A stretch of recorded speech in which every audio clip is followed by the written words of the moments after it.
China's repeatedly warned it'll retaliate against US tariff threats, but for now its exports are doing the talking. With a 12% rise, they surged in July and by more than expected.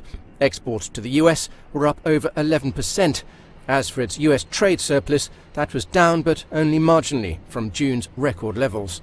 It's quite possible that in the US they may have been stockpiling some Chinese goods potentially to avoid the longer impact of the tariffs. This isn't a month that had the full effect of the tariffs anyway, so it's quite possible that Chinese exports data will be hit, but that we won't begin to see that effect for another month or two. In Donald Trump's latest move to pressure China, the US is to begin collecting 25% duties on an extra $16 billion of Chinese goods later this month. Tariffs on $34 billion of goods have been in place for just over a month.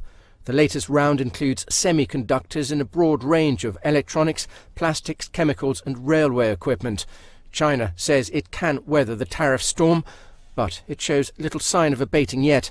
That will only change if there is inward pressure. We have seen the US admit that they're going to have to support the farmers with handouts. So I think that's the sort of pressure that will make him less determined.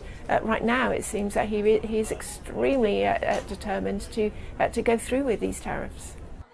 A weaker yuan, it's just marked its worst 4-month fall on record, may help exporters in China.